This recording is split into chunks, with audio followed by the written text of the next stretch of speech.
Muling nagkasama sina Senador Alan Peter Cayetano at Davao City Mayor Rodrigo Duterte sa isang event. Doon ay sinabi ni Duterte na ipinauubayan na lamang niya sa Diyos kung ano man ang kanyang magiging desisyon para sa 2016 national elections. Si Jade Miguel sa detalye. Muling nagkasama sa harap ng publiko sina Senador Alan Peter Cayetano at Davao City Mayor Rodrigo Duterte. Sa isang panayam sa alkalde, sinabi nito na ipinauubayan na lamang daw niya sa Diyos ang kanyang desisyon kung tuluyan siyang tatakbo sa pagkapangulo. If God intends candidate, I will be there. Sa kasalukuyan, isinasaalang-alang na lang daw niya ang 70% ng kanyang desisyon sa tadhana. Ang buhay mo, yung 10% iyo yan. 90% is destiny. That destiny is crafted by God. Sir, yung sa'yo, yung sa control mo, ilang percent yung tatakbo ka? 10%. Sabi ko sa God, kung baba kung dala ka ng pera, wala akong pera.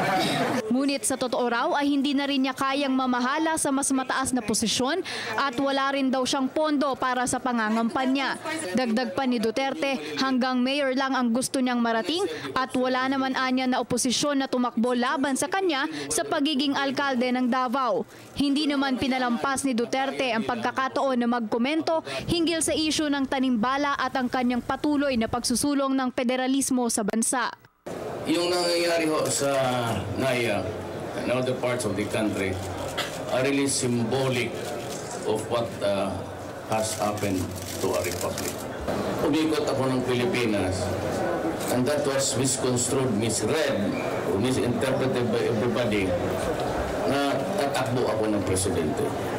All I really wanted was to raise the awareness of federalism. Because sure of federalism bring peace to Mindanao. Samantala, hindi naman direktang sinagot ni Duterte kung formal na niyang iniendorso si Cayetano sa pagka-vice-presidente. Ngunit nang tinanong ang senador hinggil sa kanilang political ad, I'm just one person, 100 million ng Pilipinos, diba? Pero kayo mismo na witness nyo. Mag-isa lang ba si Alan Cayetano na nag-o-hope, diba? O napakaraming tao nagsasabing wala tayong choice ngayon. para sa Telebisyon ng Bayan, Jade Miguel.